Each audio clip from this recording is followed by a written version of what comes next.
Para creer que hay un Dios creador no se necesita fe. El propio Einstein decía, lo que no debemos esperar es el orden que observamos en la naturaleza. El Premio Nobel de Física del año 2020 calcula que las posibilidades que teníamos de que la cosa hubiera salido bien es una posibilidad de entre 10 elevado a 10 elevado a 123. Y ese es un número tan inmenso que no hay ningún ordenador que sea capaz de calcular. Nadie en física piensa que la constante gravitacional tiene ese número por casualidad, sino que alguien ha querido que sea así. Cuando Dios se manifiesta a Moisés, dice, yo soy la esencia, soy el que soy. Es un ser que no es ni material, ni temporal, ni espacial. Como dijo Max Planck, que es el padre de la física cuántica, la ciencia impone a Dios, no te deja resquicio para la duda. Hay una serie de señores que se llaman profetas, predicen centenares de años antes del nacimiento de Jesucristo el advenimiento de alguien que es un Mesías, el Hijo de Dios. Todo pecado necesita pagar el precio del pecado para reponer, si tienes, el balance. Nuestro pecado era tan grande que ningún sacrificio podía hacer que fuera limpiado. ¿Cuál es el único sacrificio que vale tanto que puede limpiar todo? La muerte de un Dios.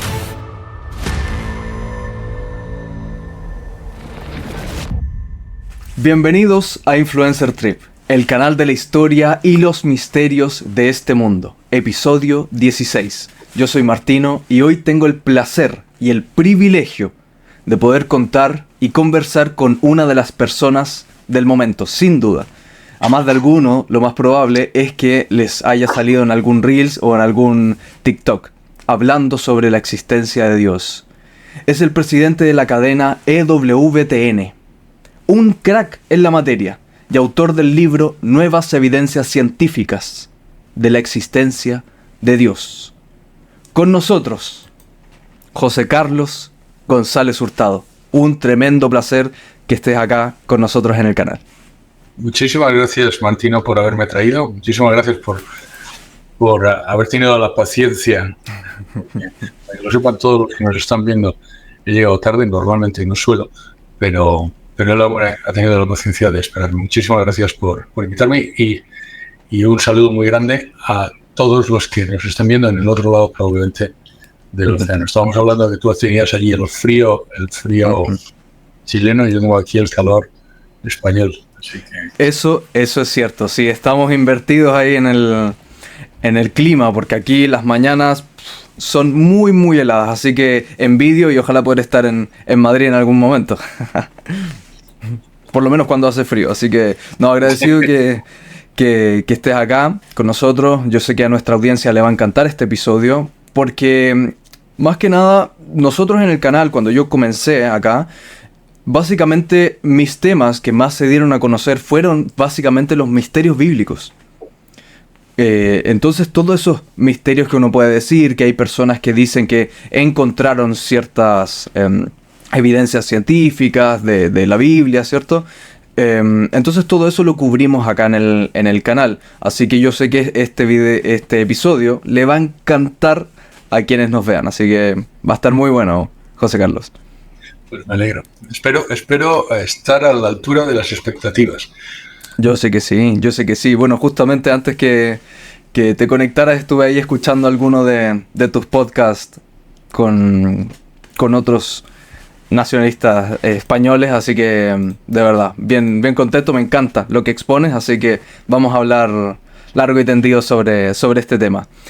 Para comenzar, te quería mencionar a alguien, no sé si tú lo has visto o lo conoces, a Cliff Canetcley, que lo he escuchado, no sé de qué nacionalidad es, pero ha sido muy viral también en redes sociales, Cliff Canetcley, y es un pastor que viaja en facultades, creo que en Estados Unidos, y él habla sobre Jesús, sobre Dios, sobre la Biblia, y se junta con un grupo de personas, y me parece sumamente interesante lo que él plantea, porque dice que hoy en día los jóvenes, en su mayoría, han perdido, por así decirlo, la fe, ya no creen mucho en Dios, se sienten más científicos en ese ámbito. Entonces, ¿crees que en el mundo de hoy, más objetivo, más tecnológico, más al instante, si se puede llamar, se ha perdido la fe? Primero, no conozco a Cliff Canetcley, pero me lo he apuntado para mirarlo después. Segundo, contestando a tu pregunta, yo quiero distinguir dos niveles. Uno es la creencia en un Dios creador, y la segunda es la creencia que Jesucristo es Dios. El libro del que tú has hablado, que he escrito y que gracias a Dios ha sido un éxito, que se llama Nuevas evidencias científicas de la existencia de Dios, trata de la primera de esas afirmaciones. Es decir, hay un Dios creador que existe, pero no propone las razones científicas y de otro tipo que también existen para demostrar que Jesucristo es Dios. El libro se termina simplemente en existe un Dios creador. Ahora, para contestar a tu pregunta, la creencia en un Dios creador, para creer que hay un Dios creador, no se necesita fe. Esto a lo mejor sorprende a mucha gente, pero se puede llegar a la existencia de un Dios creador puramente por la razón, gracias a la ciencia y mediante la observación de la naturaleza. No se necesita eso que llamamos fe. Para creer que Jesucristo es Dios, sí se necesita fe. Entonces, ahora ya contestando a tu pregunta, ¿la fe ha disminuido o los jóvenes tienen menos fe o tienen menos creencia en la existencia de un Dios? Pues mira, la generación de los millennials, un dato que además apunto en el libro, la generación de los millennials, que son la gente que va de entre 25 y 40 y tantos años, quizá un poco más, o ya casi 30 y 40 y tantos años, esa gente, en un 82% ha perdido la fe. Los que han perdido la fe, los que han perdido la práctica religiosa, un 82%, se debe a que piensan que Dios y ciencia están enfrentados. Y realmente es exactamente lo contrario. Con lo cual, la principal razón por la que los millennials, esa generación, pierde la fe, es precisamente porque piensan que Dios y ciencia, o que la ciencia desdice a Dios, que es el argumento del libro es precisamente lo contrario, es decir, demostrar que hay evidencias científicas de la existencia de Dios. Ahora bien, la buena noticia es que la generación Z, es decir, la generación posterior, la que llega hasta los 25, 26 años, es decir, los más jóvenes, son una generación mucho más religiosa y mucho más creyente que los millennials. Entonces, también hay otro dato, el año creo que es 2000, no llega al 2020 en Estados Unidos, de Pew Research, donde dice que realmente los generación Z que se considera no religiosa son aproximadamente un 15%. Es decir, todos los demás son o religiosos o muy religiosos o bastante religiosos. Claro. ¿Qué significa esto, Martino? Significa que la creencia en Dios, la necesidad de Dios, es algo que está inscrito en el alma humana. Todos tenemos una aspiración y una necesidad de saber que hay un creador. Entonces tú lo puedes suprimir durante un tiempo, como han hecho los millennials. Yo de hecho siempre sugiero que el ateísmo no es más que una especie de censura de los instintos normales de una persona normal, que los normales, las personas normales, entiéndaseme como normales, como rituales, creen en Dios, y el ateísmo es una supresión y una censura de esa creencia. O sea, sería natural del ser humano creer en un creador. Es absolutamente natural. También lo menciona el libro. Hay 3 estudios que menciona el libro, uno en Finlandia y 2 en Estados Unidos, que se hacen sobre niños que no han estado sometidos a ninguna práctica religiosa y sobre personas ateas, es decir, que además participan en algún foro ateo en Estados Unidos, que son... Entonces se hacen test rápidos. Test rápidos son test donde se hacen preguntas rápidas de tal forma que la persona no pueda censurar la inmediata creencia que tiene. Y en los test rápidos, incluso a los ateos y los niños, pues en los 3 test, sugiere que la persona es naturalmente creyente, naturalmente se da cuenta, pero además es que si lo piensas es bastante lógico, viendo el orden que hay en la naturaleza, viendo que hace calor, que nos siguen, las flores crecen, los pájaros cantan, la belleza alrededor y nuestra propia vida, naturalmente llegas a la existencia de Dios. De hecho, eso irrita profundamente a algunos de los ateos, y también lo mencionan en el libro, porque ellos mismos se dan cuenta de que el hombre es naturalmente teísta y lo que pretenden es suprimir ese teísmo a base de leyes. Entonces, bueno, pues proponen leyes que no permitan a gente como yo educar a nuestros hijos o que... Claro.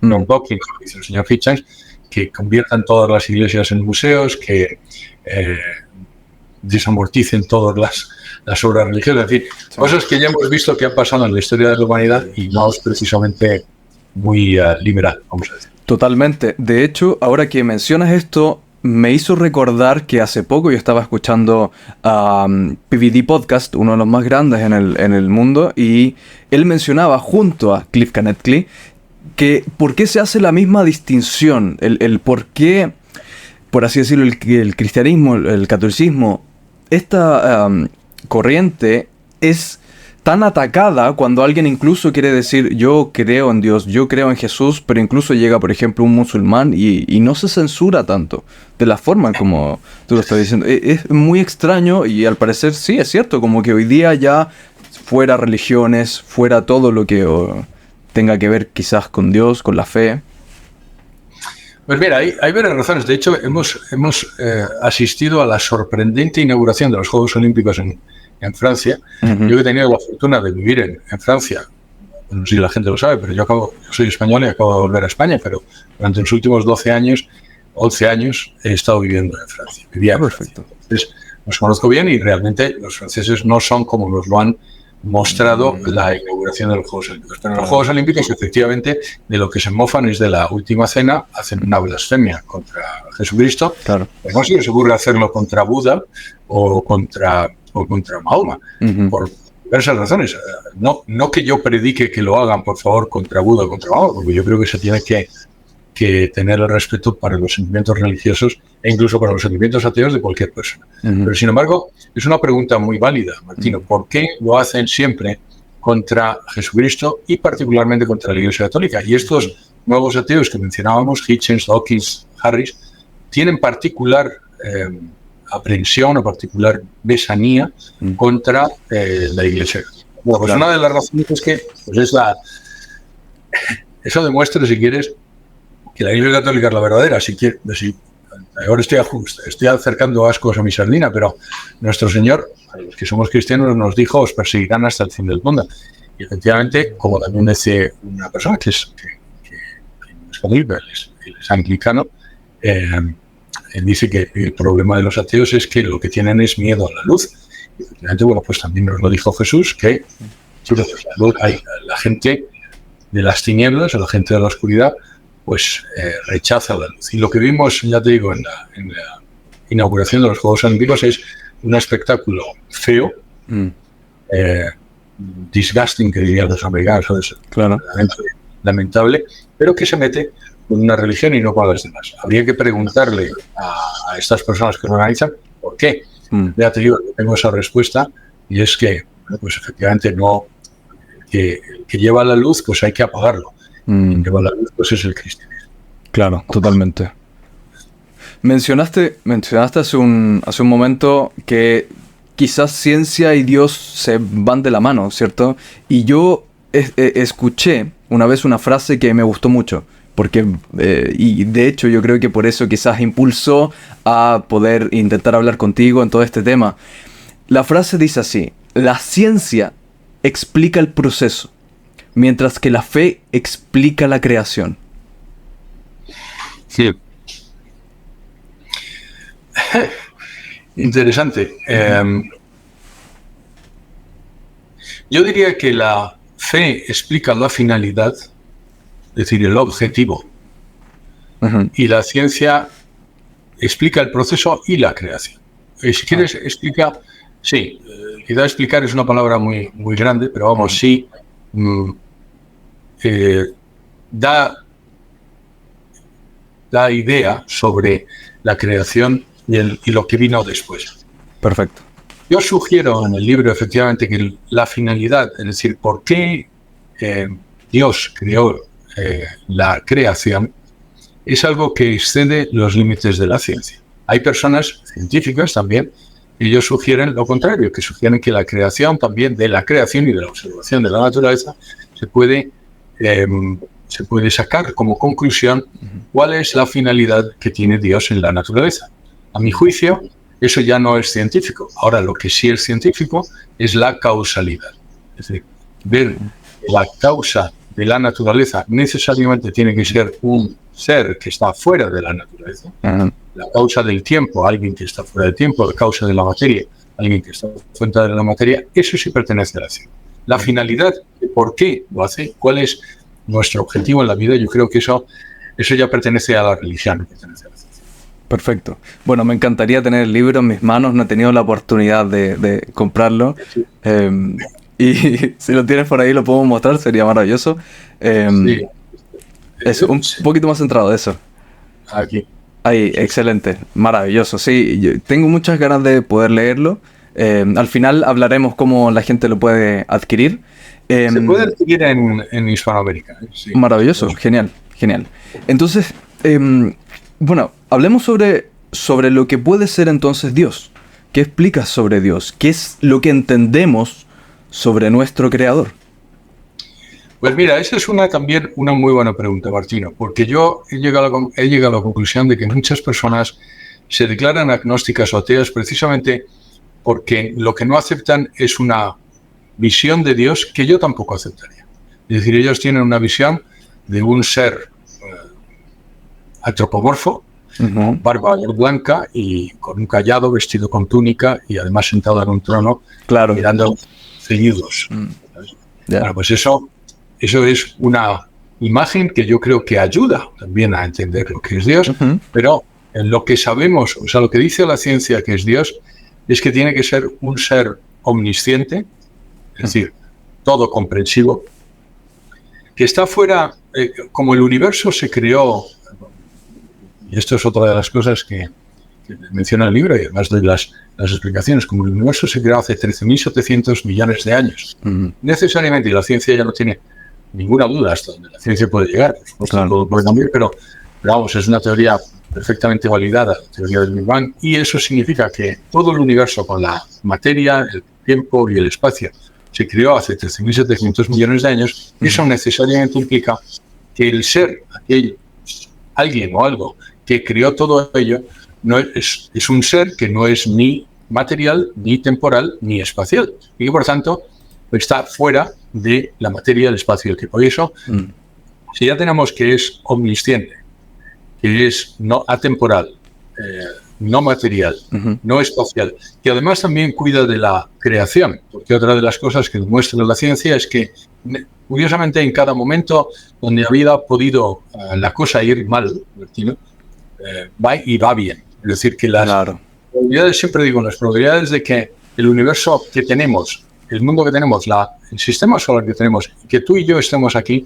las probabilidades de que eso haya sucedido son mucho menores, son una infinitésimo con respecto a las probabilidades de que eso haya sucedido. Entonces, si nos toca la lotería todos los días, alguien debería preguntarse quién nos está diciendo cuál es el número de lotería premiado. Exacto, sí. Nos está tocando la lotería cada día que estamos aquí. Y nos hemos acostumbrado tanto a que nos toque la lotería que ya ni le damos gracias al lotero. Y lo que hay que hacer es darle gracias al lotero. Qué buena reflexión, totalmente.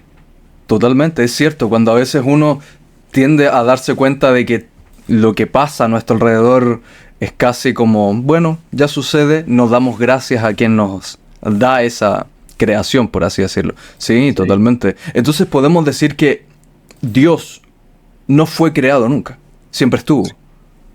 Esa es exactamente la definición. Es uno de los problemas del ateísmo, también el ateísmo materialista, que siempre pregunta, bueno, ¿y entonces quién creó Dios? Pero precisamente la definición de Dios es el ser que no es creado. Con lo cual, el problema de no aceptar a Dios en muchas ocasiones es no aceptar la definición de Dios. Los clásicos, la filosofía clásica decía que Dios es el ser cuya esencia es la existencia. Dicho de otro modo, que existir en el caso de ese ser es esencial y por tanto no puede no existir. A diferencia de ti y de mí, nuestra esencia es la contingencia. ¿Qué quiere decir eso? Que nuestra existencia no es un atributo esencial de nuestro ser. Nosotros no estábamos, empezamos a estar y dejaremos de estar en algún momento. Es decir, somos contingentes, como todo lo creado. La definición de Dios es aquel ser cuya esencia es la existencia y por tanto se define precisamente por ser el que es. Y curiosamente es lo que aparece en la Biblia cuando Dios se manifiesta a Moisés y le dice, ¿quién es? ¿Quién es? ¿Y tú quién eres? Soy el que soy. ¿Qué significa eso? Precisamente Yahvé, el Dios bíblico, dice, yo soy la esencia. Entonces, para contestar a tu pregunta, ¿quién creó Dios? Nadie. Nada. Claro. Dios es el que ha sido siempre creado, siempre ha estado existiendo. Claro. Fuera de esta realidad. Fuera de esta realidad, lo que es difícil para nosotros de entender. Pero también es difícil para entender de nosotros que el tiempo y el espacio hayan sido creados, y sin embargo eso es lo que dice la ciencia.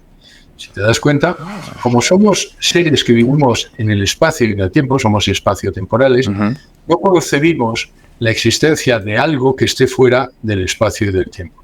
Pero eso es como, puedo poner este ejemplo que no es exacto, pero vamos, como un pez que vive dentro del agua no concibe ninguna existencia fuera del agua, porque todo lo que le rodea es agua. Bueno, pues nosotros, todo lo que nos rodea es espacio temporal y por tanto no concebimos ningún ser que no sea espacio. Bueno, claro. Un ser que no es espacio temporal es ser que vamos.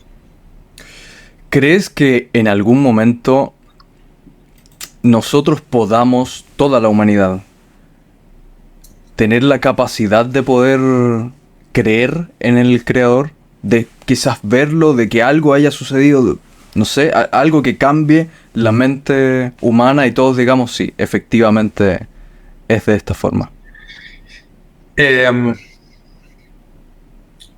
Creo que eso ya existe. Es decir, las condiciones, como digo en el libro, las evidencias en la existencia de un Dios creador, para cualquier persona de buena voluntad que las que confronte con los hechos, llega a la conclusión de que necesariamente tiene que haber un Dios creador. Como dijo Max Planck, que es el padre de la física cuántica, la ciencia impone a Dios, no te deja resquicio para la duda. Ahora bien, la pregunta consecuente es, bueno, entonces, ¿por qué hay personas que no creen en Dios o que manifiestan su increencia? Hay varias razones para ello, pero una de ellas, y yo creo que la más importante, es la voluntad. La voluntad, es decir, si una persona no quiere creer que Dios existe, pues la libertad que Dios le ha atribuido a esa persona hace que esa persona pueda dejar de creer o pueda no creer. Entonces, para contestar realmente tu pregunta, ¿creo que eso va a poder pasar? Pues yo creo que no, simplemente porque la libertad humana que nos ha dado Dios hace que el ser humano pueda decidir no querer a Dios. Y eso es algo magnífico. Es decir, Dios nos ha hecho libres y no nos puede quitar esa libertad. Fíjate, no nos puede quitar esa libertad. ¿Por qué? Dios no se contradice a sí mismo. Por lo tanto, el ser humano, haciendo uso de esa libertad, puede obrar mal, puede obrar bien. Cuando obra bien, pues está de acuerdo con los planes de Dios, pero cuando obra mal, no.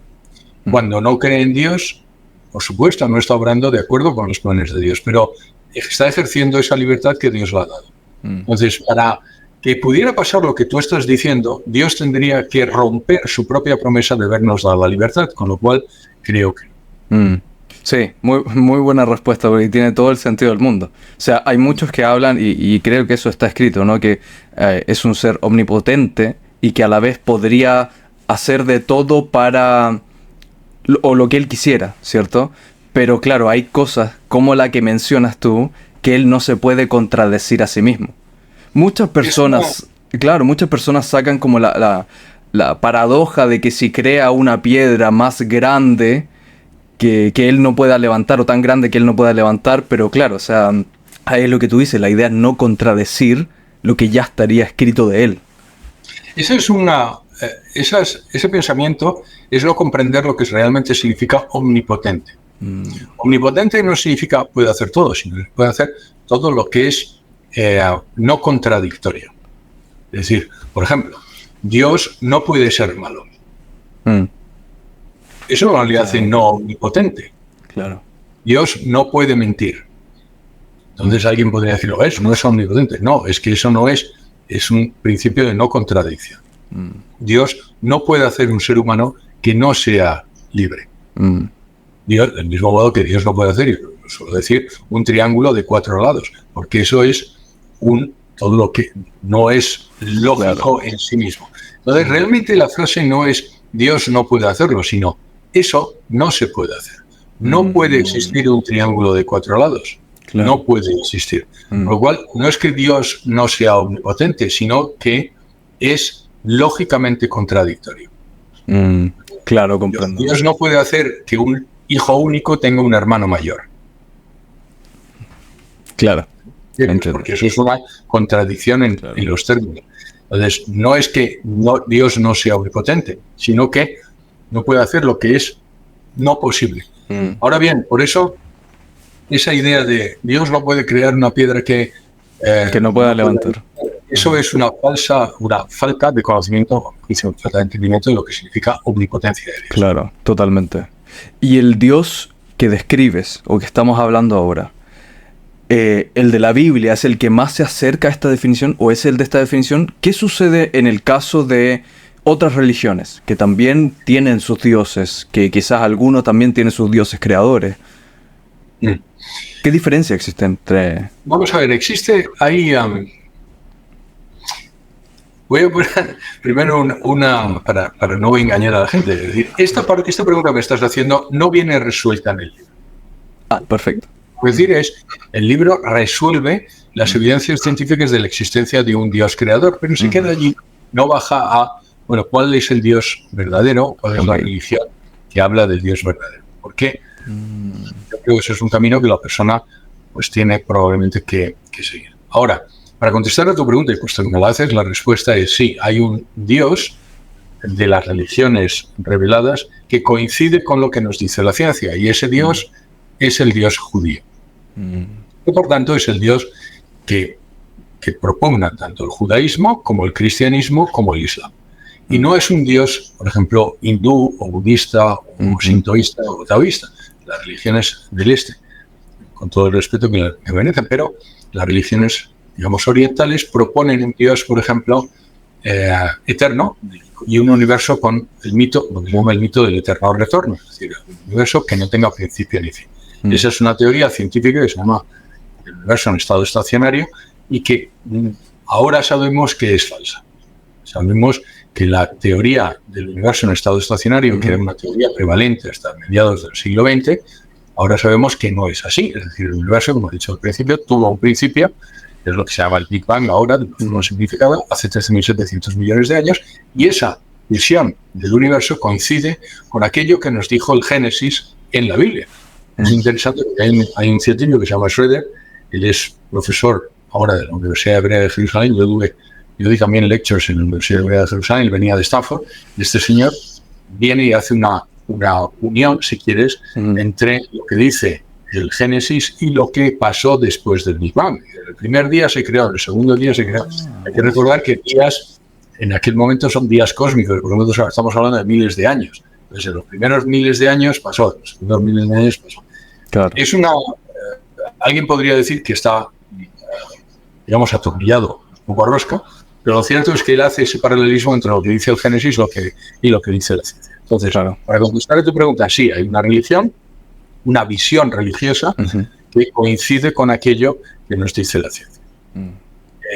Y sobre las religiones, digo, la historia de las religiones comparadas es muy procedurosa. Yo creo que no procede aquí, pero vamos, las religiones normalmente tienen tres partes: una teología, una moralidad y una liturgia. Claro. Pues la parte de la teología sí es distinta entre unas y otras. Curiosamente, la parte de moralidad es muy parecida entre todas las religiones, y la parte de liturgia también es bastante distinta entre las religiones. La parte teológica de la religión cristiana y la humana se parece bastante a lo que la ciencia dice. Claro. Entonces, de eso de la ciencia, porque eso es lo interesante que planteas en el libro. Aunque no lo he leído, he escuchado ciertos podcasts, lo que tú estabas conversando, podemos decir que, claro, la definición de Dios más científica, aparte del Big Bang, de que la creación, como dice en el Génesis, fue de 7 días, pero en realidad es como, por así, claro, como tú dices, o como lo dicen en inglés, ¿cierto? In a nutshell, es como un resumen de lo que estaba sucediendo durante miles o millones de años durante la creación. Entonces, el resto del Dios, por ejemplo, bondadoso, todopoderoso, o incluso que cuide de cada uno de nosotros, eso sería más la parte de fe, ¿cierto? Más descrito en la Biblia. ¿O hay algo de eso más científico también? No, también hay más científico. Ahora, debo contestarte al principio, porque es verdad que, y lo que dice Schroeder tiene cierto punto de razón, estamos hablando de días, y hay que recordar que no existen días hasta que existe el Sol. Por tanto, los días solares aparecen solo cuando existe el Sol, y eso es hace 5.000 millones de años aproximadamente, 1.800 millones de años. Claro, un buen punto. Sin embargo, el universo tiene 13.700, entonces lo que hace Schroeder es hablar de días cósmicos, que, por eso te digo, un día, realmente, en De momento estamos hablando de miles de años. Claro. Y ahora, contestar a tu pregunta, hay algunas de las características de Dios Ajá. que nos dice también la religión, que la fe, que nos dice la fe o la religión, y que también se puede comprobar a través de la ciencia. Pues sí. Aparte de la omnipotencia y la omniscencia, porque el hecho es, como te he dicho, hay cálculos, en el libro lo menciono, más de 200 variables que son las que son y son lo que hacen que tú y yo estemos aquí. Es lo que se llama un universo afinado, ¿vale? Okay. O el principio antrópico. La gente suele decir el principio antrópico, que es básicamente que el universo parece haber sido creado para permitir la vida humana, ¿vale? Ahora, eso en contra de lo que hubiera sido probable. O sea, lo probable es que no estuviéramos aquí. Lo probable es que las cosas hubieran salido mal. Claro. Lo probable es que después de 13.700 millones de años no existiera nada. De hecho, el propio Leibniz, que es un filósofo, decía, la primera y principal pregunta es ¿por qué existe algo en lugar de nada? Y tendríamos que preguntar, una vez más, nos hemos acostumbrado a que la cosa exista, que no nos preguntamos por qué existe. ¿Por qué existe? Exacto. Y el hecho de que exista en sí mismo es una demostración de que hay alguien que quiere que lo exista. Entonces, esa es la primera cosa. Pero la segunda es, oye, parece que también es bondadoso, porque cuida de su creación. El universo, cuando se crea, en Big Bang, lo normal es que hubiera habido un caos inmenso y que por tanto no se hubiera podido permitir la creación de vida. El propio Einstein decía, lo que no debemos esperar es el orden que observamos en la naturaleza. Y sin embargo lo observamos. ¿Y eso por qué es? Hay un señor del año 2020, que es premio Nobel de Física del año 2020, que calcula, se llama Roger Penrose, y calcula cuáles son las posibilidades de que el universo no haya tenido la entropía que tiene, es decir, el orden que tiene, dentro de todos los posibles universos existentes. Y él calcula que las posibilidades que teníamos de que la cosa hubiera salido bien es una posibilidad de entre 10 elevado a 10 elevado a 123.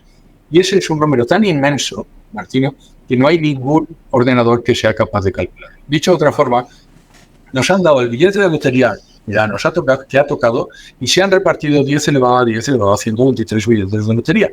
Y va y nos toca, y yo creo que lo que es sorprendente es que la gente no se sorprenda de que nos toque. Porque, como digo, siempre, si yo te doy un billete de lotería y te toca todas las veces, alguien pensaría que estás haciendo trampa o que yo te estoy intentando que ganes la lotería. Bueno, pues eso está calculado, ya te digo, en más de 200, en el libro hay más de 200 instancias donde menciono esto. Está la entropía suma, suelo mencionar también la constante gravitacional. La constante gravitacional está afinada a 120 dígitos. Si la constante gravitacional no fuera la que es, nuestro universo habría colapsado, porque después del Big Bang, por la fuerza de la gravedad, hubiera colapsado y no estaríamos aquí. ¿Por qué no se colapsa y el universo se sigue expandiendo? Pues es lo que llamamos la constante gravitacional, que está allí, ya te digo, afinada a 120 dígitos. Nadie en física piensa que la constante gravitacional tiene ese número por casualidad, sino que pues porque alguien ha querido que sea así. El propio Freud, que era ateo, es un físico, es el hombre que puso el nombre a la teoría del Big Bang. Él no la descubrió, lo descubrió un sacerdote católico, hay que decirlo. Pero George Lemaitre fue el que descubrió la teoría del Big Bang. Primero formuló la teoría del Big Bang. Fred Hoyle se opuso a ello hasta que se convirtió en teísta, y él dice: todas las personas en física se dan cuenta que las leyes de la física nuclear han sido formuladas a propósito. Es decir, todos nos damos cuenta de que hay alguien, hay una mente que está detrás de las leyes de la física nuclear. Y te voy a poner una pregunta que me gusta hacer para empujarte a pensar, y a todos aquellos que nos estén viendo. ¿Tú qué crees? ¿Que las matemáticas se inventan o se descubren? Es una muy buena pregunta. Me la he hecho muchísimo. Yo creo que se descubren y que el ser humano le puso un nombre. Porque también podría haber sido de cualquier otro nombre, en vez de matemáticas, no sé, lo que sea. Pero estaban ahí. O sea, para medir algo, aunque nosotros tenemos distintas unidades de medida o lo que sea, las matemáticas son una sola. Y puede ser. Efectivamente, pero eso me lleva a la segunda pregunta que es... Ok. Pero tienes razón, las matemáticas se descubren, no se inventan. Ya solo esta frase debería hacer pensar a cualquier persona que no crea en la existencia de Dios que eso demuestra la existencia de Dios. El hecho de que los artefactos matemáticos estén externos a nosotros y nosotros tengamos una mente capaz de descubrirla y de poner sentido a esos artefactos matemáticos. Y ya no estoy hablando de las constantes físicas. Una vez más, también la siguiente pregunta es, ¿las constantes físicas se observan o se deducen? Se observan. Las constantes físicas están ahí y están ahí y son las que son. Había un científico, un físico conocido que se llamaba Turok, que le preguntaron, ¿por qué las órbitas de los electrones son las que son? Dicen, no lo sé, son las que son. Observo y trabajo con esa observación.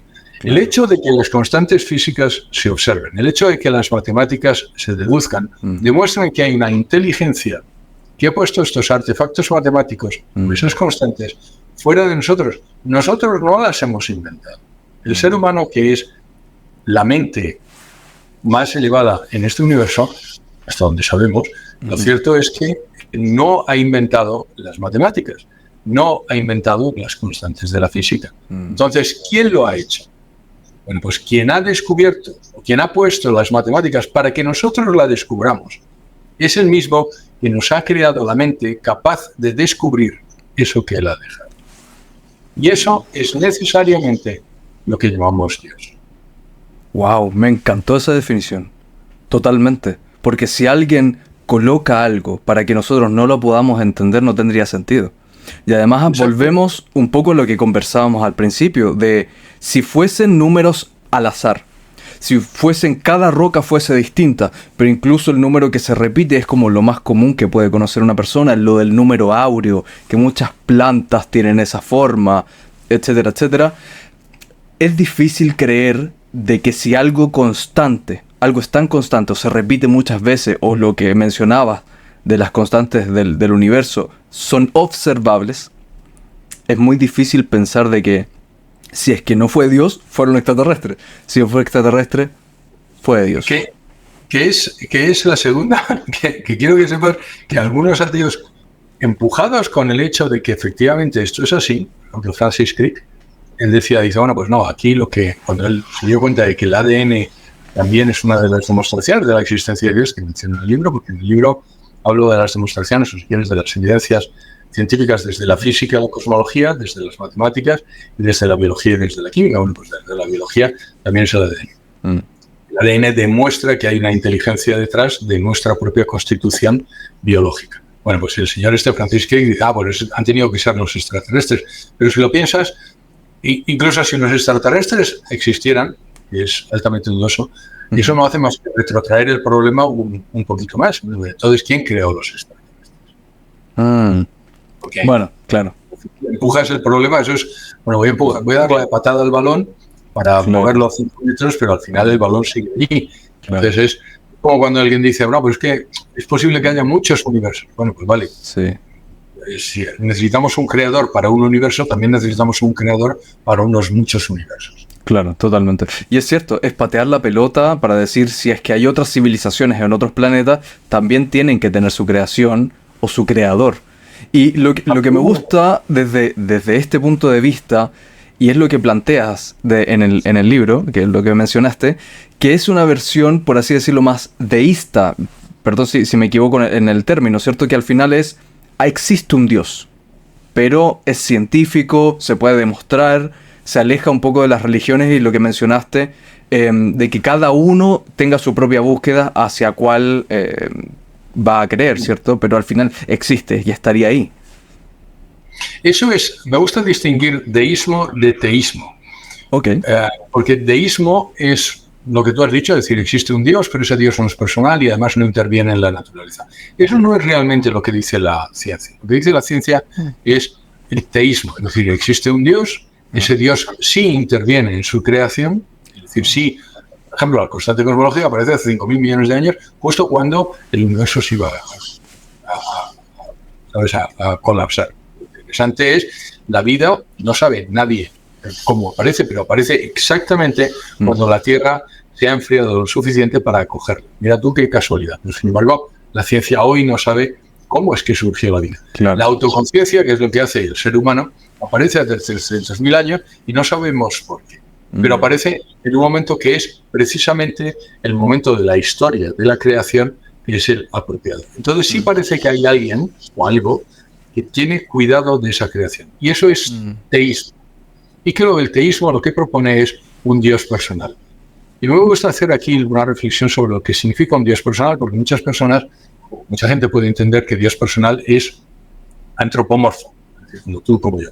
No, personal significa, en filosofía, es una sustancia individual de naturaleza racional. Lo que decía Boecio, o Hugo de San Víctor, o otros clásicos.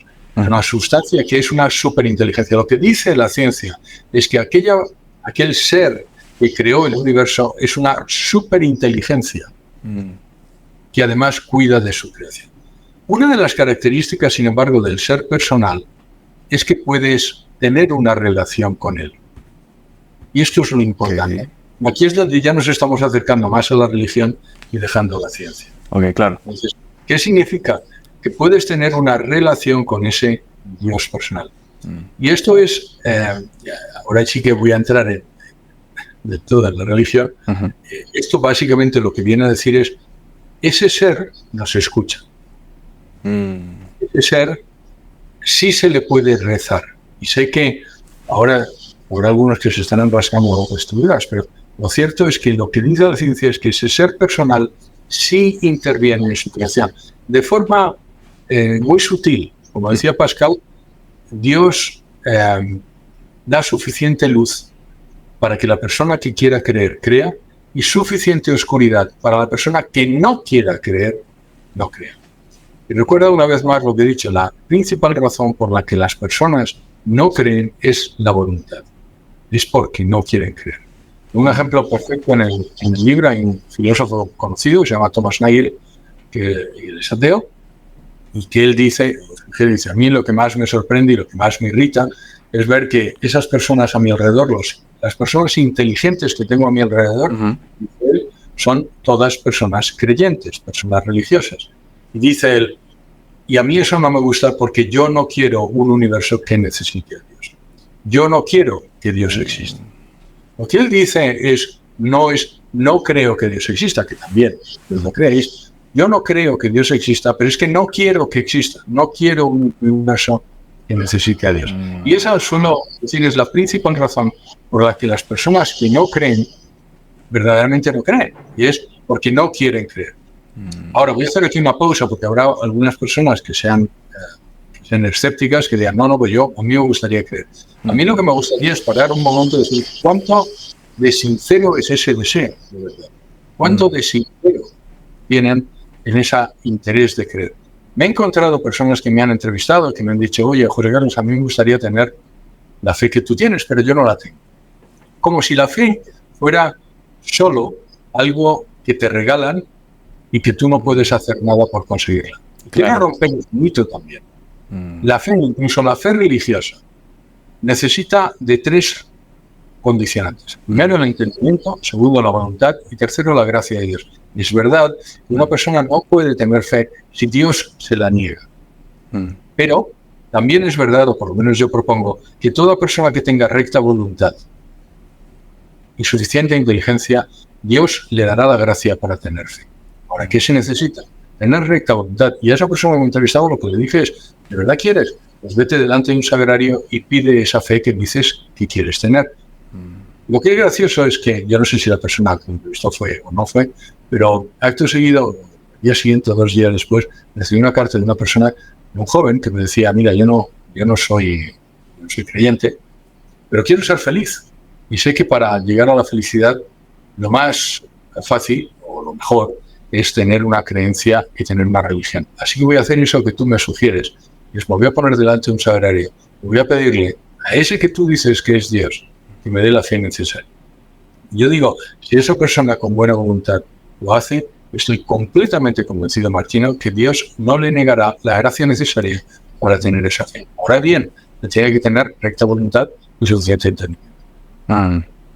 Es impresionante cómo lo planteas, porque es decir que cualquier persona, ateo, agnóstico también, o que, claro, agnóstico, porque la definición de agnóstico es que no lo sabe, ¿cierto?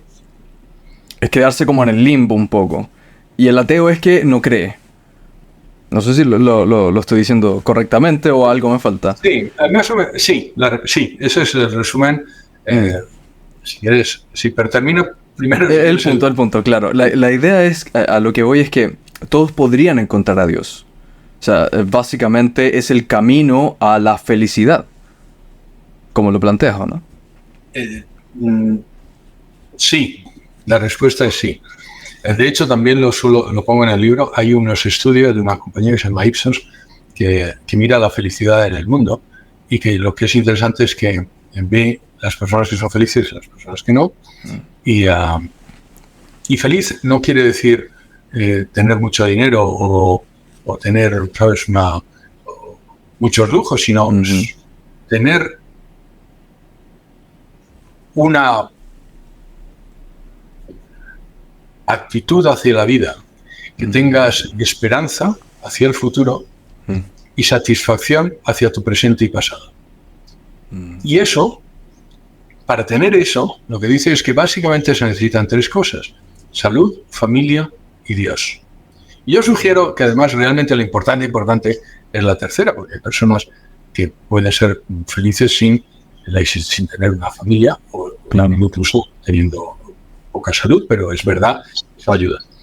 Pero sí, efectivamente, para todas las personas que nos estén viendo, yo no creo que sea un argumento para que crean en Dios, pero lo que sí es cierto es que es práctico. Si ustedes quieren ser felices, intenten por todos los medios creer en Dios, porque ese es uno de los caminos que lleva a la felicidad. Entonces, sí, esa es la respuesta a tu última parte. Sobre los agnósticos y los ateos. Yo sugiero, y lo sugiero en el libro, al final del libro, que el agnosticismo tiene que ser siempre necesariamente un aparato temporal. Porque el problema de la existencia de Dios es un problema tan grande, Martino, que no permite no dar una respuesta. Dicho de otro modo, yo puedo no saber de qué está hecho, yo qué sé, la corbata que llevo. ¿Vale? Y la verdad es que en ello no me va la vida. Y bueno, pues sería mejor saberlo que no saberlo. Yo creo que saber siempre es mejor que no saber, pero es un conocimiento que no es fundamental en mi vida. La existencia de Dios o no la existencia de no Dios, el hecho de que Dios exista o no, informa todos los aspectos de mi vida.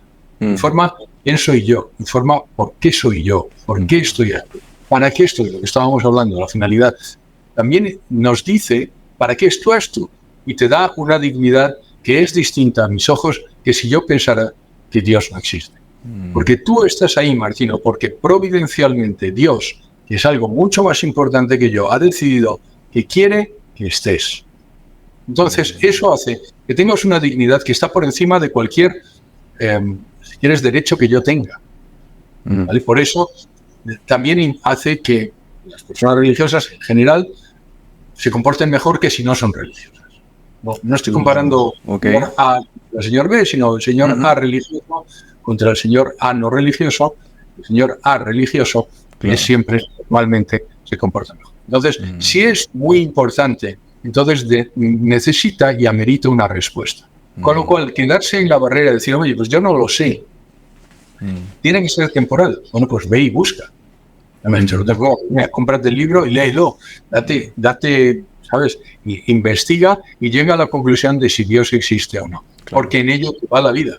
Con lo cual, el agnosticismo, cuando permanece durante mucho tiempo, yo lo suelo llamar, que perdonen si hay alguna persona que no quiero ofender por supuesto a nadie, pero vamos, es una especie de ateísmo cobardón. Es decir, oye, yo quiero vivir como ateo. El agnóstico realmente vive como ateo, porque me acuerdo que tuve un debate con un agnóstico, un ateo que se llamaba agnóstico a sí mismo, y yo le decía, bueno, Jesús, además también se llamaba Jesús, ¿no? Claro. Pero le decía, bueno, Jesús, entonces, si tú no sabes, entonces la mitad de los domingos vas a misa y la otra mitad no. No. Pero no, entonces vives como un ateo, es decir, vives exactamente igual que si Dios quisiera. Tu vida no tiene nada que ver con la existencia de Dios. Ahora te llamas agnóstico porque es verdad que la palabra ateo repugna a nuestra inteligencia, por eso que hemos dicho al principio. Porque como vemos el orden en la naturaleza, vemos la belleza, sentimos el amor, nos preguntamos y sabemos necesariamente que eso es algo externo y dado. Y por tanto, Dios tiene que existir. Pero si estoy en el agnosticismo es lo que yo llamo el mar de los sargazos. La gente no lo sabe, pero el mar de los sargazos existe. Es un mar que no tiene corrientes y que no tiene vientos. Entonces los barcos tienden a vararse allí y no salir. Y además tiene muchas algas. Se queda estancado. Se queda atascado. ¿Por qué? Porque estás plácidamente atascado, sin vientos y sin mareas. Pero es un sitio muy peligroso, Martín. Es un sitio muy peligroso porque es como una especie de estupefaciente para tu inteligencia y para tu alma.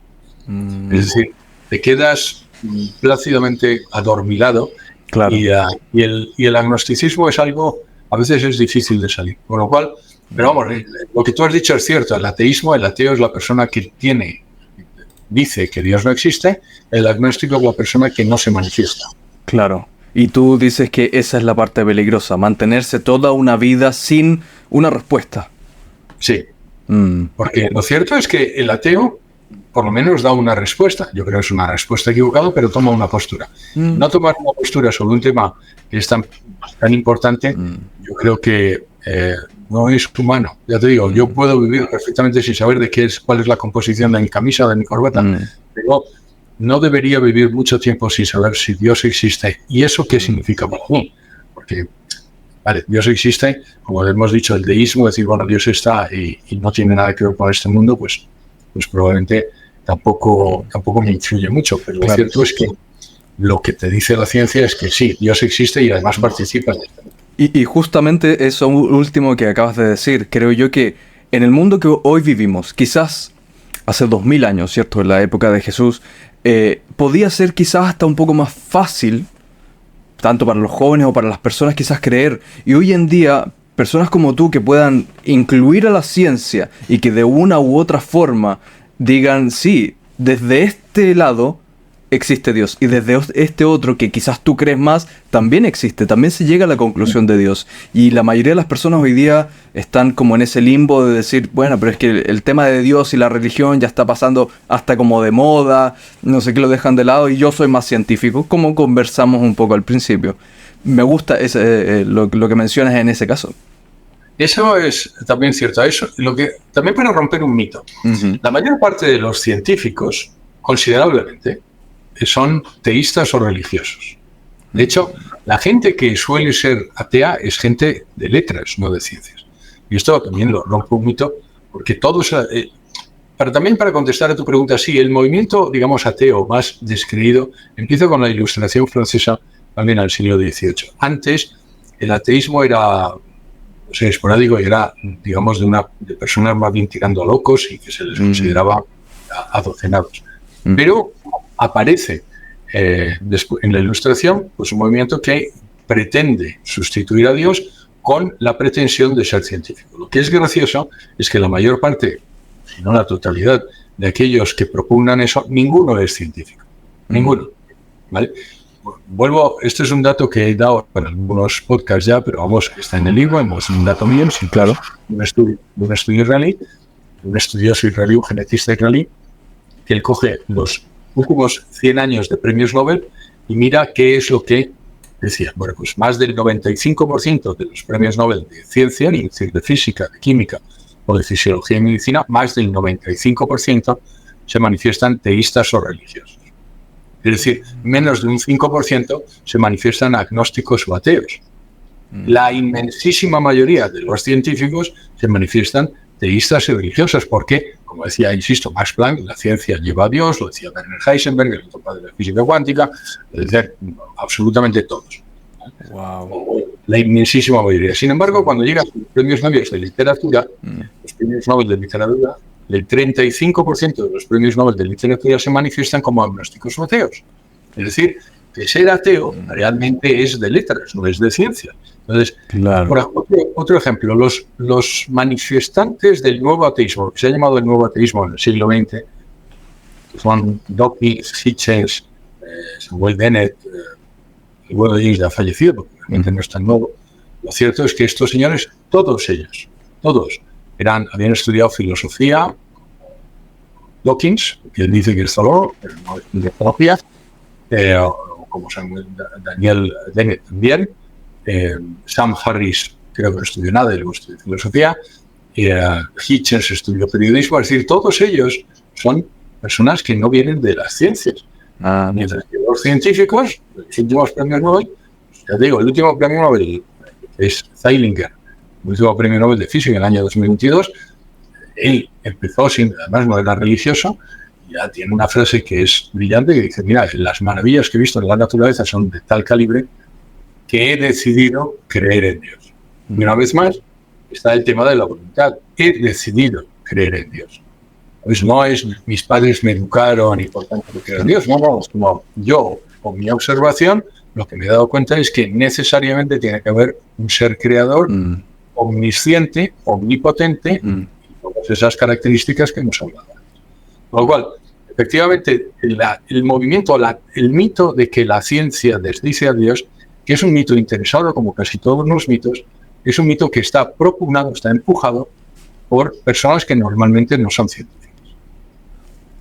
Mira, y es increíble cómo todo al final vuelve al inicio, que es yo decido creer en Dios y a la vez es la libertad que nos entrega Dios para decidir. Eso lo decía Santo Tomás, tampoco descubrí yo nada. Santo Tomás decía que de las personas descreídas, la principal razón por la que no creen es por falta de voluntad. ¿Qué es la falta de voluntad? Es el mal uso de la libertad que nos da Dios. Muchas veces me preguntan por la existencia del mal en el mundo. ¿Por qué existe el mal en el mundo? Sí, si Dios existe, y la respuesta es pues porque por lo que nosotros llamamos el pecado, es decir, porque la utilización de la libertad hace que exista. Si tenemos guerras,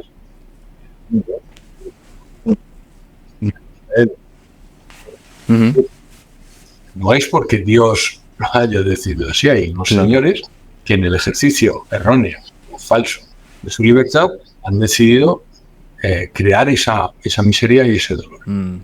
Ahora en el mundo se produce por el uso malvado, si quieres, de la libertad que nos ha dado Dios. Por eso, no sé, atribuírselo a Dios yo creo que es evadir la responsabilidad que cada uno tenemos en el uso de nuestra libertad. Claro, totalmente. Yo no soy un santo, pero cada vez que, ¿sabes?, hago una cosa mal, no te echo la culpa a ti, Martín. Fíjate que yo, a ver, mañana robaré a Martín y tal, porque como lo conozco y tal. Claro, no. Justo lo conocí y me puse a robar, no. Exacto. Claro, entiendo. Me dio un yuyo. Claro, me dio unos tips de cómo hacerlo. Claro. Y es cierto, atribuirle... Bueno, hay una paradoja de hecho, es uno de los primeros videos, esto fue hace como 2 años, uno de los primeros videos que hice acá en el canal, sobre la paradoja de Epicuro. No sé si la has escuchado, que habla literalmente de eso mismo. Epicuro planteaba de cómo poder definir a este Dios todopoderoso, bondadoso. Y claro, yo finalizo un poco con la reflexión que tú haces, pero se supone que Epicuro plantea de que si es un Dios todopoderoso, ¿por qué permite el mal? Entonces no sería todopoderoso. Si es bondadoso, ¿por qué no nos ayuda a evitar ese mal? Entonces no sería bondadoso. Y si no interfiere, pero sí lo puede hacer, entonces... claro, al final es como, oye, nos mira y que disfrutaría de nuestro dolor. Entonces, si eso ocurriera, ¿por qué llamarlo Dios? Así finaliza Epicuro. Pero claro, o sea, si separamos esa creencia de que el mal sucede por el hecho de que Dios lo permita, claro, ahí es donde choca la mayoría de las personas en esa creencia y lo que tú hay varias cosas a eso, es que efectivamente eso. Epicuro era uno de los ateos, digamos, de los pocos ateos del mundo clásico. Y vamos a pensar sobre eso mismo. Ajá. Primero, Epicuro no da una respuesta al problema del mal. Es cierto. ¿Vale? Lo cierto es que el ateísmo, lo único... Sí, y ahora voy a contestar el problema del mal, pero lo que te dice es, oye, el mal existe, luego Dios no puede existir. Lo que hace el ateísmo es quitarte la esperanza, no te quita el mal. El mal sigue existiendo, pero lo que te quita es la esperanza. ¿Por qué? Porque el mal existe para los creyentes y los no creyentes. Los creyentes, lo que sabemos es que el mal tiene un motivo y además tiene también un valor. Nuestro dolor tiene un valor. ¿Vale? De mismo modo que el dolor de Jesucristo fue de redención, nuestro dolor tiene un valor. Pero lo que hace el ateísmo es, no te quita el dolor, ni te da una explicación para eso. Lo que te quita es la esperanza. Y eso es lo primero que hay que reflexionar, es decir, cuidado, porque ¿sabes? En la búsqueda del niño pequeño no dejen ustedes que le roben la cartera. Claro. Porque lo que están haciendo es robarte la esperanza. Primera cosa. Segunda cosa, lo cierto es que el mal en el mundo, como lo he explicado, viene normalmente... O sea, hay dos tipos de males en el mundo. Está el mal espiritual, que viene por razón del mal uso de la libertad, y eso que nosotros llamamos el pecado. Entonces, usar mal de la libertad, se reduce en pecado, y entonces viene el mal espiritual. Luego está el mal físico, cuya naturaleza es el sufrimiento y que tiene un origen en el mal espiritual. Que básicamente, al final, el origen de todo mal es por el uso equivocado de la libertad. Pero, vuelvo a explicarlo, Dios no puede hacer nada. No puede hacer nada. ¿Por qué no puede hacer nada? Porque nos ha creado libres. Dios, la única forma de que no existiera mal es que hubiera creado autómatas. Claro. Yo le propongo a cualquiera persona que diga eso, pues vamos a quitarte la libertad, te convertimos en un robot, pierdes tu alma. Por tanto, entonces no habría mal porque siempre obrarías bien. Cuando Dios creó al ser humano, aceptó la posibilidad de que nosotros obráramos mal, como así ha pasado. Claro. Tercera consideración. Encima, en el cristianismo, ¿cómo es? Porque Epicuro es precristiano, pero en nuestro cristianismo, el cristianismo, nosotros tenemos nada menos que Dios, que se hace hombre y sufre por nosotros para liberarnos de ese mal espiritual. Claro. Porque recordemos que lo que hace Él es cargar con los pecados del mundo para que nosotros podamos tener vida eterna. Es decir, no es un Dios encima como el de Epicuro, es que fíjate, se regocija en el mal. No, no. Claro. Nada menos que es un escándalo. Es un escándalo. De hecho, lo decían los de acuerdo, es un escándalo para la inteligencia, es un escándalo para los paganos y es un escándalo también para los judíos. Nada menos que Dios se hace hombre, muere por nosotros. El tener una cruz, que yo tengo aquí, por cierto, detrás, lo único que nos recuerda es que Dios nos quiere tanto que se ha hecho hombre y ha sufrido con nosotros. Y de esa acción ha salido la redención. El último comentario que quiero hacer sobre esto es, hay un concepto en la teología que se llama la expiación vicaria. Y la expiación vicaria es, cuando nosotros rezamos, también puedes pedir por algo. Puedo pedir por ti, no, yo le voy a pedir a todas las personas que nos vean, por favor, que pidan, si pueden, que pidan por mí, que me tengan en sus oraciones. ¿Y eso qué significa? Que Dios permite que nosotros ayudemos a otros a través de nuestra oración o de nuestro dolor. Mi sugerencia es cualquier persona que tenga un dolor, que lo ofrezca, porque ese dolor tiene enorme valor. ¿Qué es la expiación vicaria? Significa que tú puedes hacer algo por los demás. Muchas veces en oraciones que dices, por la salvación del mundo, por la salvación de mi alma y la salvación del mundo. Claro. Estás orando a Dios y ofreciendo por otros. Bueno, pues eso es lo que hizo nuestro Señor. Nuestro Señor se ofreció Él por la salvación de toda la humanidad. Con lo cual, encima, en la religión, vuelta, nosotros damos una explicación al dolor. Claro. Tiene un valor. El ateísmo, ya te digo, cierro como empecé, el ateísmo no solo no tiene una explicación, sino que encima te quita esa esperanza. Claro, no da una respuesta, exacto. No da ni respuesta y quita la esperanza. Sí, me quedé con... No es sorprendente que el ateísmo lleve en muchas ocasiones a la tristeza. Bueno, es posible, claro. Me quedé con eso último que mencionaste, a través del rezo nosotros podemos ayudar quizás de cierta forma a otras personas. ¿Eso seríamos nosotros mismos o sería una intervención divina de Dios? Eso es Dios, por nuestras oraciones. Por nuestras oraciones. Yo suelo decirle a la gente, bueno, pero de hecho el otro día, con una persona que era católica, digo, bueno, pero Dios sabe perfectamente lo que yo necesito, no necesito pedirle, y además él consideraba que pedirle a Dios algo era como menoscabar la imagen, la grandeza de Dios. Y creo que es válido, sí. Es posible, Sí, pero sí. sinceramente, Javier, el día decía Javier, digo, ¿qué es lo que nos dijo Jesucristo? Nos dijo, pedir y se os dará, buscar y hallaréis, llamar y se os abrirá. No nos dijo, se os dará si no pedís. Claro. Entonces, si Él nos dijo que pidiéramos, Es cierto. pedir y pedir y pedir, y además como el niño pequeño, pedir, pedir, pedir. Y para todos aquellos que tenemos hijos, sabemos, yo no sé si tienes hijos, pero yo tengo 7 y de hecho 3 que viven todavía en casa y tal. Todos sabemos que un hijo que te pide una cosa una vez, a veces pues no se la das. Bueno, si insiste, en muchas ocasiones, o en algunas ocasiones, acabas dándole siempre que no sea malo para el niño. Entonces digo, pues sí, cedes. Y eso es lo que nos dijo nuestro Señor, pedir y se os dará. Claro. Entonces yo al contrario, yo recomiendo a todo el mundo que pida por todo, por el examen que tiene mañana, por la novia que le acaba de dejar, por el hijo que nos quiere, por la enfermedad de la madre, yo pido absolutamente por todo. Él nos dijo que pidiéramos. Y a la vez, todo esto también se mezcla con quizás otras creencias o incluso la propia ciencia. Lo que tú dices de pedir, a mí se me hace muy similar a las personas que son más de la idea de... a ver, ¿cómo decirlo?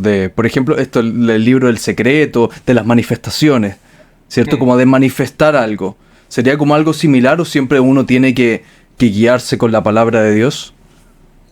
No estoy muy seguro de entender la pregunta, pero la respuesta... Porque la idea es que en la manifestación hay muchas personas que manifiestan algo de la forma en como tú lo dices. Yo quiero esto, quiero tenerlo, pero no mencionan a Dios. ¿Entiendes? Es como a eso es lo que voy, es como de una forma, yo esto lo voy a conseguir, yo voy a hacer esto, pero de una forma quizás más personal, que está en el libro. Exacto. Pero dejan fuera Dios. Esa es como la comparación que quería hacer.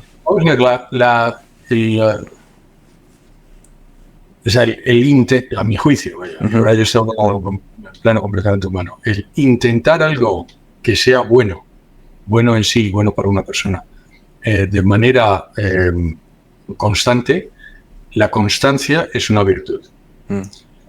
Luego, además, si lo pides, lo ofreces y además tienes ayuda. Y ahora a todas las personas que son escépticas sobre la oración, Dios siempre escucha.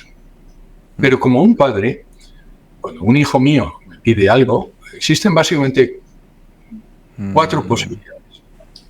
La primera es, no te lo doy porque es malo para ti. Claro.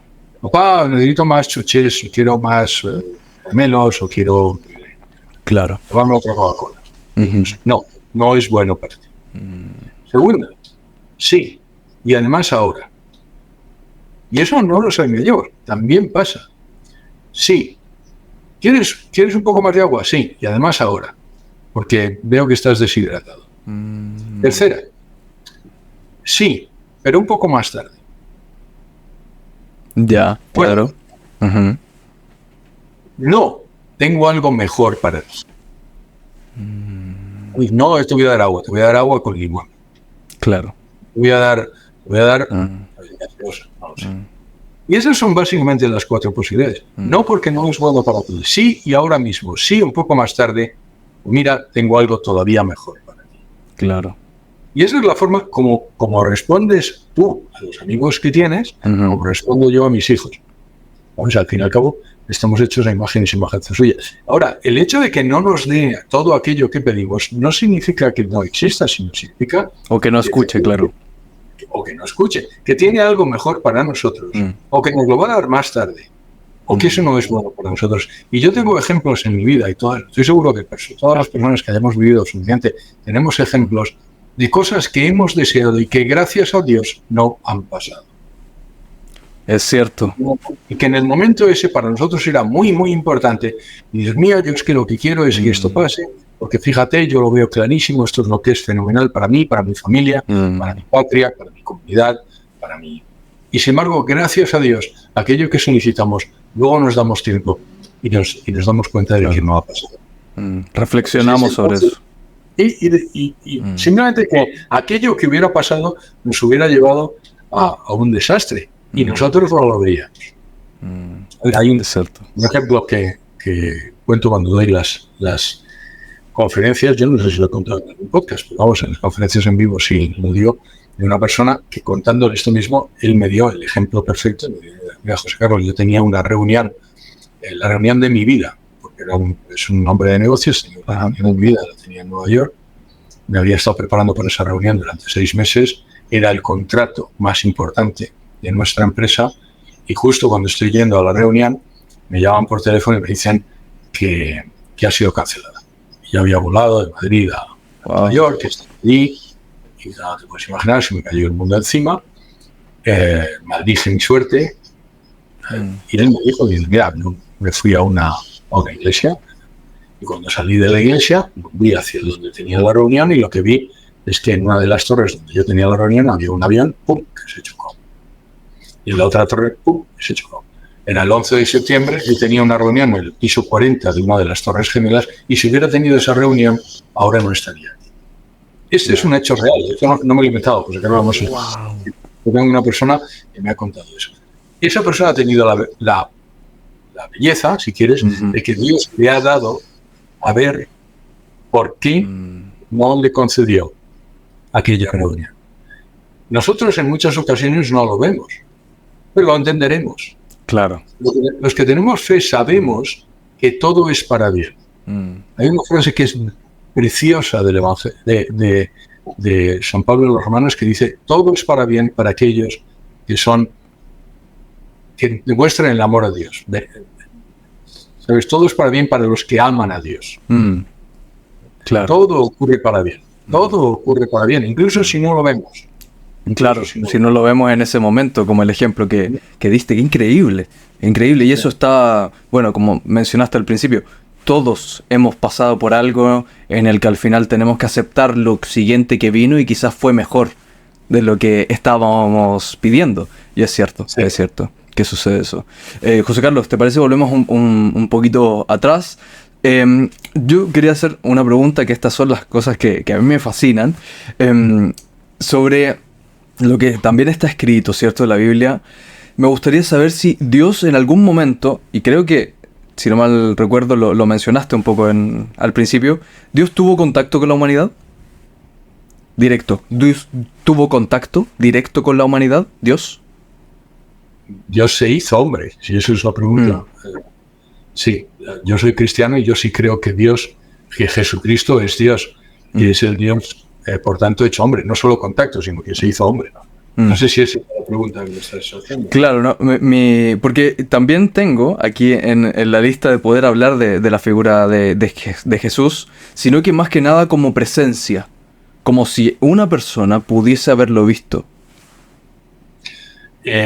Sabemos en el Antiguo Testamento que sí, que además Moisés tiene determinadas visiones de Dios, ahí los profetas también tienen determinadas visiones de Dios, Daniel tiene visiones de Dios, y luego Dios se hace hombre, que insisto, es muy difícil de entender. Sí, completo. De hecho, es uno de los grandes problemas que tuvieran en el paganismo, es decir, cuando empieza San Pablo precisamente a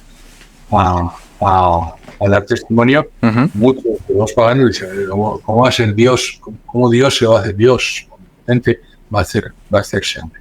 Pero lo cierto es que, y esto, insisto, esto es fuera del libro del que estábamos hablando. Sí, totalmente. Pero lo cierto es que en esa religión que te he dicho que coincide con lo que dice la ciencia, que es el judaísmo, hay una serie de señores que se llaman profetas, que ellos predicen con centenares de años antes del nacimiento de Jesucristo el advenimiento de alguien que es un Mesías, el Hijo de Dios. Cuando digo el Hijo de Dios, es importante decirlo para todas las personas que no lo entiendan bien. Hijo de Dios significa que es de la misma naturaleza que Dios. Es decir, Dios. Daniel dice cuándo vendrá él. Coincide con antes de la caída del segundo templo. Miqueas dice dónde nacerá y dice que nacerá en Belén. Isaías dice que nacerá de una virgen y eso va a ser justo lo que pasa. Isaías dice cómo morirá. ¿Sabes? El Deuteronomio dice que entrará en Jerusalén montado en un pollino. Es decir, hay una serie de... Los salmos hablan de él. Claro. Hay una serie de predicciones en el mundo judío que solo coinciden en una persona, que es Jesús. Y esa persona dice, joder, yo soy Dios. Yo soy Dios. De hecho, de todos los fundadores de las religiones reveladas, solo alguna persona dice yo soy Dios. Porque Mahoma no dijo que era Dios, Moisés no dijo que era Dios, Lao Tse no dijo que era Dios, Buda no dijo que era Dios y podría ser. Claro. La única persona de una religión actual revelada que dice, no, yo soy Dios, es Jesucristo. Y eso nos deja, Martino, con un problema muy grande, porque solo puede ser verdad o mentira. Claro. No puede ser otra cosa. Con lo cual, a todas aquellas personas que dicen, no, Jesucristo era una buena persona, eso no es verdad. Eso con toda seguridad no es verdad. Porque no era una buena persona, si no fuera Dios, lo que sería es un mentiroso. Solo existen dos posibilidades. Bueno, Dios. Claro. O no Dios. Y si no es Dios, él era un mentiroso o un loco. Claro. Sabemos que no es un loco porque las personas que le siguen son personas normales, porque toda la biografía y la figura de Jesucristo no es la de una persona que es un enajenado. Podría ser un mentiroso. Pero también sabemos que no es un mentiroso porque murió precisamente por decir que era Dios. Recordemos que por lo que lo martirizan es por blasfemia, es decir, se llama así mismo Dios. Todos aquellos que están a su alrededor también mueren diciendo que este señor de aquí era Dios. Entonces, si no es un loco y no es un mentiroso, ¿qué es? No existe esa posibilidad de que él haya sido, no sé, un excelente orador, un maestro del convencimiento y que haya convencido a todas las personas. Bueno, entonces no sería una buena persona. Es posible que haya sido un falsario y que haya convencido a todos. Mira, yo soy Dios, yo soy Dios, yo soy Dios. Claro. Pero es mentiroso. Ahora bien, la psicología de un personaje que hace eso y que le van a crucificar, hay que recordar que si le van a crucificar y pensemos lo que es la crucifixión, es la muerte más horrorosa que existe. Claro. Es decir, te atraviesan las manos, te atraviesan los pies. Estaba leyendo hoy un estudio médico sobre los problemas que ocurren con la crucifixión. Es decir, es una muerte no dolorosa, lo siguiente, es increíble, es pavorosa. Pero ese hombre, además, le han puesto una corona de espinas encima, con lo cual le han desgarrado la carne. Pero es que además, previamente, le han flagelado y han roto su carne. Lo lógico es que en cualquiera de esos momentos, esa persona, si lo hacen conmigo, hubiera dicho, que es mentira, ya nomás, sí. Lo niego, que me dejéis en paz, que no es verdad, que os he engañado. Pero no lo dice. No lo dice.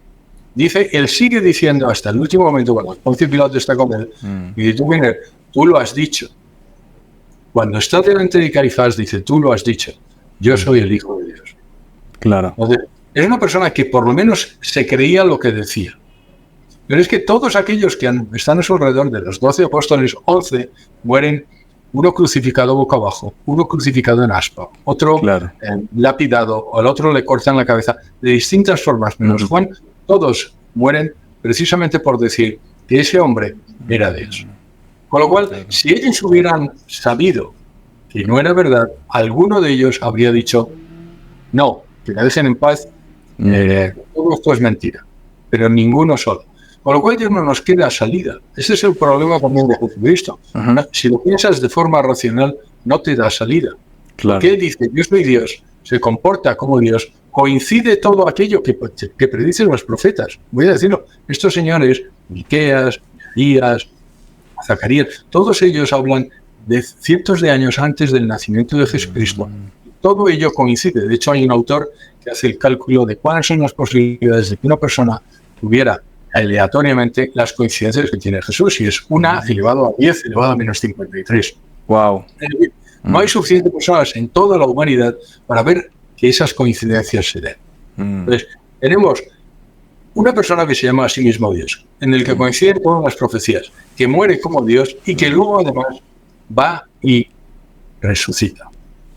Claro. Esto va muy escándalo para todos, porque, bueno, eso ya es fe. Bueno, ¿dónde está el cuerpo? A mí es que lo que me gustaría es, bueno, si usted no cree que resucitó, ¿dónde está el cuerpo? ¿Quién lo robó? Si lo robaran los judíos, inmediatamente tendrían que haber demostrado que Jesús, mira, cuando los apóstoles dicen ha resucitado, decir, ay, no ha resucitado, mira, aquí está el cuerpo. Lo hacen. De hecho, en el Talmud hablan de que a Jesucristo le robaron el cuerpo los apóstoles.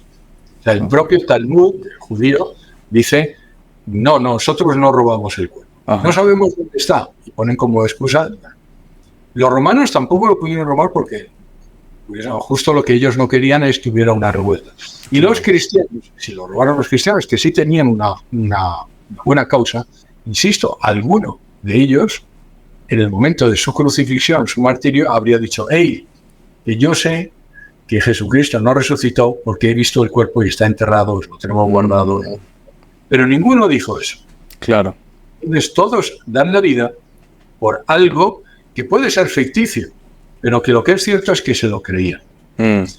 Y vuelvo al punto, es decir, yo sí que creo que hay evidencias de que es Jesucristo ese del que hablan los profetas, porque las coincidencias son increíbles, son enormes, son estadísticamente improbables para todo. Claro.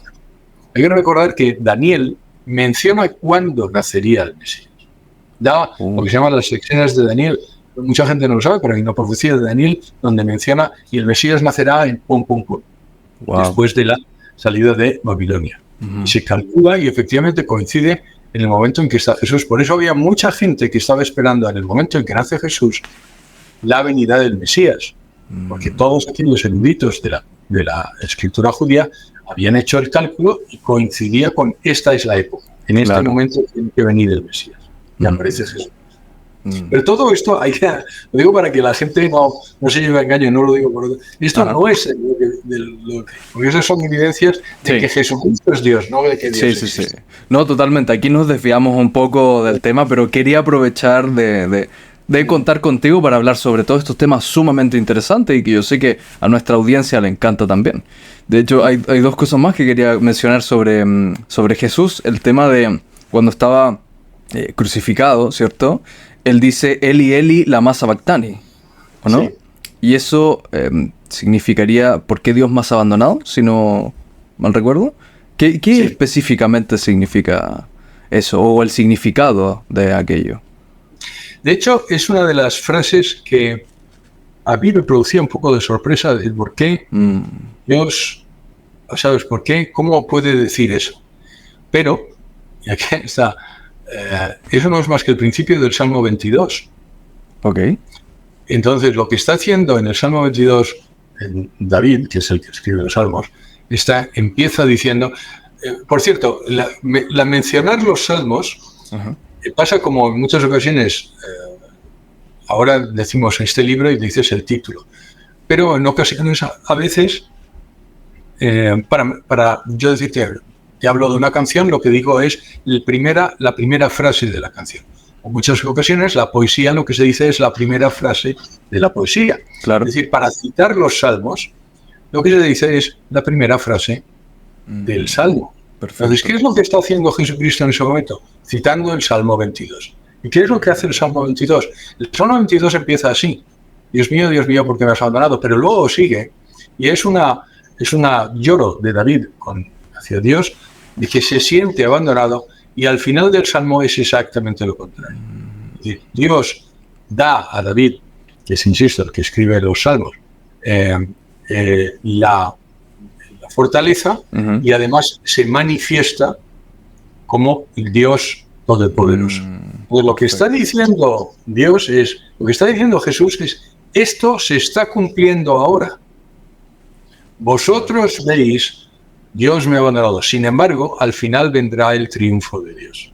O sea, básicamente... Hay que mirarlo como lo veían las personas que estaban en ese momento escuchando. Lo que estaban escuchando en ese momento estaban diciendo, no los romanos que decían, bueno, que está llamando a Elías, pero lo cierto es que las personas están diciendo, no, este hombre está diciendo el Salmo 22, en este momento se está cumpliendo el Salmo 22. Es una más de esas profecías que se cumplen en el momento con la vida y muerte y resurrección de...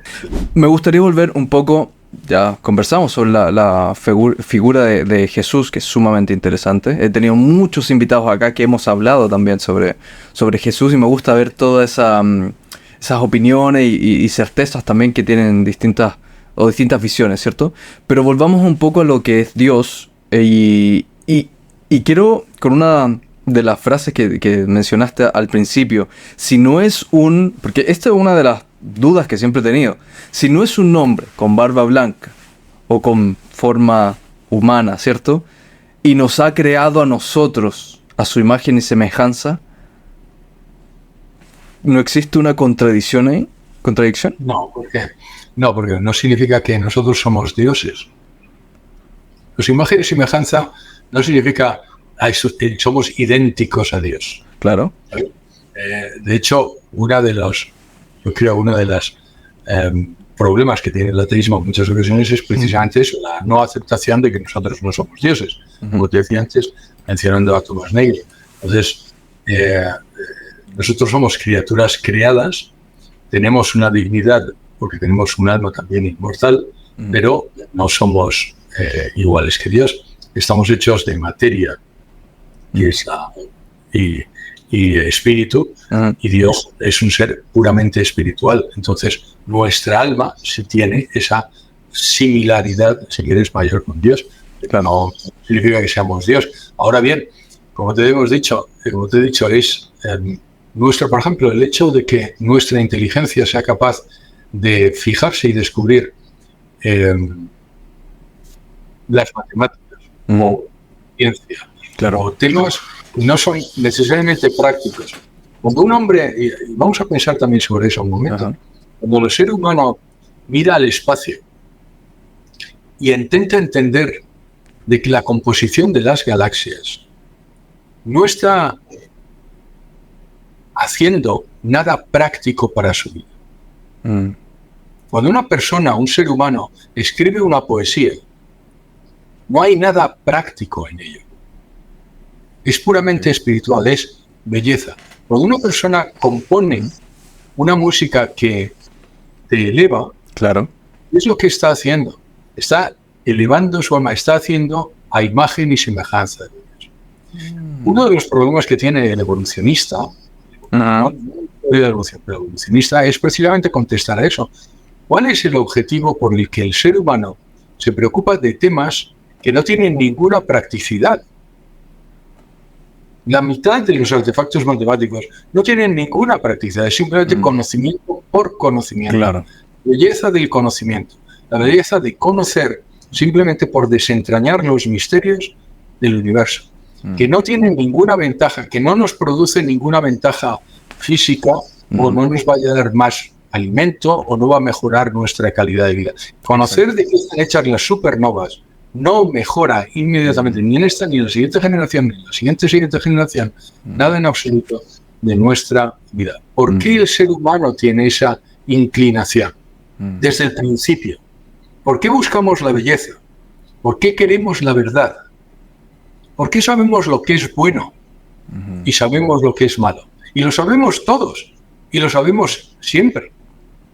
¿Por qué? Pues eso es a imagen y semejanza de Dios. Qué buena respuesta, me encantó. No es algo físico. Va más allá. Wow. Maravilloso. Es espiritual. Dios es puro espíritu. Sí. Es verdad que luego se encarnó. Fíjate, claro. Dios se hizo la imagen y semejanza nuestra. Claro, y ahí sí, claro, toda la razón. ¿Y tendría alguna respuesta de por qué lo habría hecho? Para redimirnos. Exactamente, para redimirnos. Vamos a ver. Esto es si quieren, más teología que otra cosa. Claro. Como te he dicho antes, existe la expiación vicaria. ¿Qué significa la expiación vicaria? Es decir, yo puedo sufrir por ti Ajá. y pagar el precio de lo que tú has hecho. Todo pecado, toda falta necesita pagar un precio. Ujú. Si tú rompes un vidrio, tienes que reponer el vidrio. Cierto. Bien, todo pecado necesita pagar el precio del pecado para reponer, si tienes el balance, la justicia. Ujú. Una de las razones también por las que yo digo que es necesaria la existencia de Dios es porque no existe justicia en este mundo. No lo existe. Para la mayor parte de los casos hay malvados que se salen, lo vemos todos los días, hay malvados que se salen con la suya en este mundo y hay bondadosos, personas bondadosas que no en Claro. este mundo.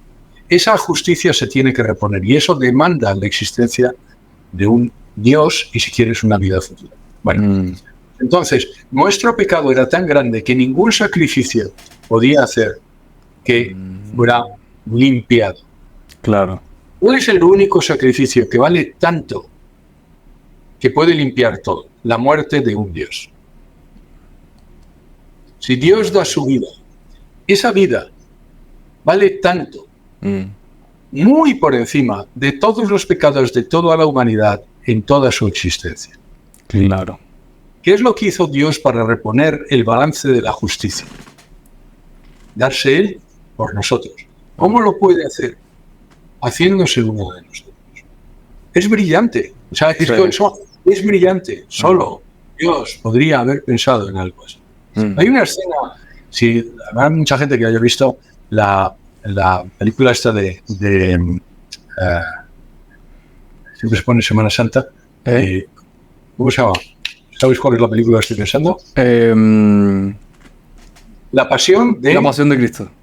Sí, La Pasión de ¿Sí? Cristo. ¿Cómo se llama el director de...? De Sefirelli. No. ¿No? ¿Cuál? No, es el americano ¿cómo se llama? Bueno, La Pasión de Cristo, que está basada en las visiones... ¿La de Mel Gibson? De Mel Gibson. Ya, sí, me acuerdo. Está basada en las visiones de Santa Caterina Emmerich. Ujú. Bueno, pues en La Pasión de Cristo, al final de la película, cuando Jesucristo muere, aparece la figura del diablo, no entendiendo por qué. Y entonces al final hay una vista desde arriba donde el diablo dice, no, ¿por qué? Porque ha perdido. En ese momento ha perdido. Porque la muerte de todo un Dios hace que libere a todo el pecado de toda la humanidad durante toda la eternidad. Porque la muerte de un Dios es suficiente para lograr el pecado.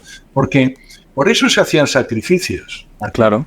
Yo sacrificaba una vaca porque había hecho algo mal y entonces daba un pago, si quieres, por el mal que yo había hecho. Claro. Ahora bien, el mal era tan grande, habíamos pecado tanto, que no había vacas, corderos o carneros suficientes para pagar el mal creado. ¿Qué es lo único que se puede sacrificar? Que tuviera suficiente valor para limpiar todos los pecados de la humanidad. La muerte de Dios. Wow, totalmente. ¿Y crees que ahora estamos llegando nuevamente a ese punto? Al punto de que de donde tenemos muchos pecados. ¿En muchos pecados? Gracias a Dios, desde la redención de la humanidad es solo paso una vez. Desde ese momento, cada vez que hay un sacrificio en la misa, pasa exactamente lo mismo. Es decir, lo bueno es que cuando Jesús dice, y yo me quedaré con vosotros hasta el fin de los tiempos, ya hemos ganado. Esta es una de las cosas que tienen que recordar todas las personas que son cristianas. Estoy ahora, y que me disculpen aquellas personas que no lo sean, pero una de las bellezas del cristianismo es que dice y demuestra, bueno, no demuestra, pero dice, si quieres, que ya hemos ganado. Estamos necesariamente al final de los tiempos, pero eso no significa que se vaya a acabar el mundo el pasado mañana, sino significa que Dios ya ha ganado. Entonces lo que estamos viendo son los últimos coletazos de la bestia. Dios ha ganado y la bestia lo sabe. Y entonces es simplemente cada vez que hay un sacrificio en la misa, que nosotros los católicos sabemos que es la presencia real, se vuelve a recrear toda la Pascua y resurrección de nuestro Señor. Cada vez que pasa eso, una vez más la humanidad gana. Con lo cual, lo bueno es que la buena noticia, si quieres, es para los cristianos, es que no tengáis miedo, ya hemos ganado. Maravilloso. Bueno, José Carlos, yo podría estar hablando contigo prácticamente 7 horas más, de verdad, me encantaría, pero... Pero yo te agradezco que no, Martín. No, pero por supuesto, dejaré que parta. Bueno, me quedé con varias cosas ahí, pero no importa, en algún momento ojalá poder reunirnos nuevamente a charlar, porque lo he pasado genial y espero que todos también. Así que, bueno, más que nada, José Carlos, poder decir dónde podemos adquirir tu libro, tus redes, todo poder conocerte a ti. Pues mira, el libro, lo vuelvo a decir, es Nuevas evidencias científicas de la existencia de Dios. Está en 2 formatos. De hecho, está publicado por Voz de Papel, pero también está publicado por Roca Editores. Y se puede encontrar, yo creo, a través de Amazon, o se puede encontrar a través de una web que se llama Ocio Hispano, en toda la parte de Sudamérica, de Hispanoamérica, en ociohispano.com, creo que es, o .es. Tú la puedes comprar ahí, puedes comprar por ebook o lo puedes comprar incluso de forma de papel. Y si están en España, pues en España en cualquier de las librerías. También se ha publicado en inglés ya. A ver si yo creo que en Amazon.com, si las personas que hablan inglés, está publicado en formato. ¿Sí? Buenísimo. Evidence from the Christian Book está publicado en Estados Unidos y se puede comprar en inglés en cualquier sitio. Y luego, en las redes, como tú has dicho al principio, yo soy presidente de WTN. WTN es la Academia de Televisión Católica. Yo soy presidente en España de WTN. Entonces, en wtn.es, mi sugerencia es que las personas entren en esa web, en wtn.es. Hay una parte con evidencias científicas, hay varios vídeos subidos. Probablemente, si nos dejas en algún momento, subiremos también el tuyo. Por supuesto. Y entonces también allí pues pueden ver las siguientes conferencias que doy o algunos vídeos sobre el tema, o simplemente incluso ver programación de WTN, que es completamente gratis. Maravilloso. José Carlos, un último mensaje a nuestra audiencia, por favor, quizás resumiendo un poco o quizás haciéndolos el llamado, no lo sé, de buscar a Dios. Algo que nos puedas entregar, por favor. Pues lo primero que tengo que decir es muchísimas gracias, Martino, por esta entrevista. Tú lo has pasado bien, yo lo paso fenomenal. De hecho, estaba mirando la hora y os ha pasado el tiempo. Sí, es verdad. Espero que a nuestra audiencia también. Lo segundo es, como he dicho en algún momento, por favor, si pueden pidamos los unos por los otros.